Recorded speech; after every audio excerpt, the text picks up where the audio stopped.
Welcome to The Explainer. Today we're tackling the iceberg of AI, moving from chatbots to autonomous agents. We all interact with artificial intelligence every single day now, right?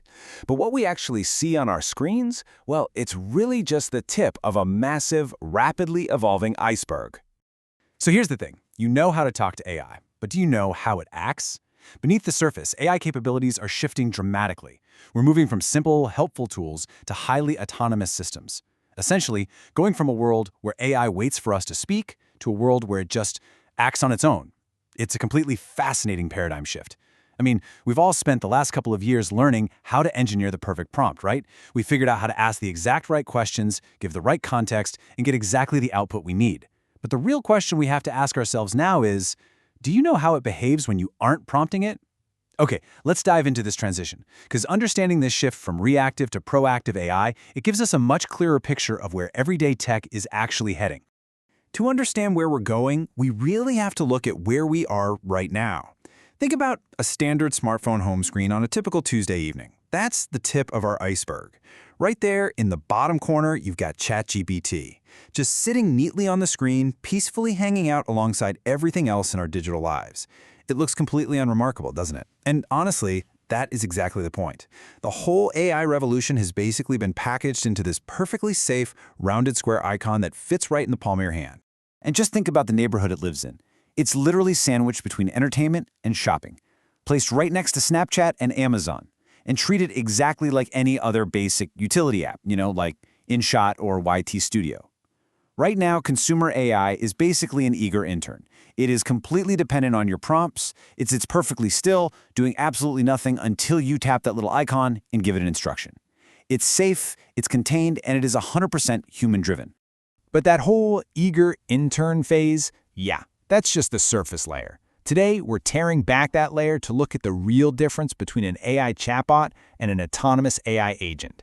If the chatbot is the intern who just waits for you to hand them a sticky note with instructions, the autonomous agent is more like a rogue, independent project manager. It doesn't wait for your prompt. An agent is designed to be given a broad goal, and then it just figures out the steps to get there. It takes unprompted action, it strings complex tasks together, makes its own mid-course decisions, and operates over long periods of time without you ever pressing a single button. So we're leaving the safe harbor of the home screen and diving deep beneath the surface. Now we're getting into the actual developer environment, and the vibe is completely different. We have entirely left the bright, friendly, colorful grid of consumer apps. We are now in a dark, text-heavy, strictly utilitarian space. This is the settings menu for an AI agent, basically the engine room. This interface isn't designed to be user-friendly. It's designed to give developers granular control over a system that can act entirely on its own. Looking at these toggles and dropdowns, you are looking at the literal control panels for machine autonomy. Let's zoom in on a specific part of this engine room. Under the Artifacts section, there's this setting called the Review Policy. This specifies the agent's behavior when it creates documents or code, and specifically whether it needs to ask you for a review first. Look at the exact setting chosen here. Agent decides. Just let those two words sink in for a second. Agent decides. The system is programmed so that the AI itself determines whether to ask for human permission based on how complex the task is. We're no longer giving the AI permission to act. The AI is deciding if it even needs our permission in the first place. So the absolutely crucial point here is understanding this sliding scale of human oversight that developers have built into the system. There are three very distinct escalating levels of AI autonomy for this review policy. Level 1 is asks for review. This is the traditional model where the agent always stops to ask for your confirmation. It's safe, but it's pretty slow. Level 2 is what we just talked about, agent decides. It's this hybrid mode where the agent chooses when to bother you. But then there's level 3. Always proceeds. The documentation explicitly states that this means the agent never asks for a review. It maximizes the autonomy of the agent, but as the source text notes, it also carries the absolute highest risk of the agent operating over unsafe content. It is full speed ahead, zero human bottlenecks. And it gets even more intense when we move down to the terminal section. Now, the terminal is the absolute core command line of a computer. It's where the most fundamental system-altering commands are actually executed. And in this developer setup, terminal command auto execution is set to always proceed. This gives the AI agent the maximum ability to operate over long periods without any human intervention at all. And to make matters even more serious, there's a toggle at the very bottom for Enable Terminal Sandbox, which is a safety restriction that keeps commands isolated.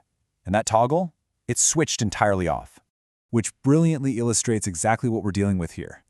The developers themselves clearly know the gravity of giving an AI this much unrestricted power.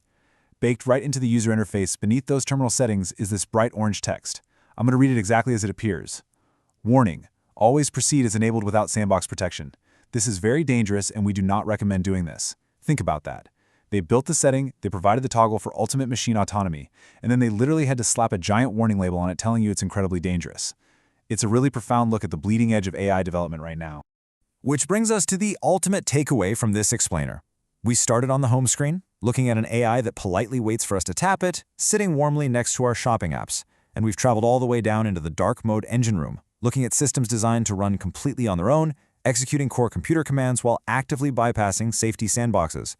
As these autonomous agents inevitably make their way from developer settings into everyday consumer and business tools, we have to thoughtfully ask ourselves, how much control are we actually willing to surrender in exchange for ultimate efficiency?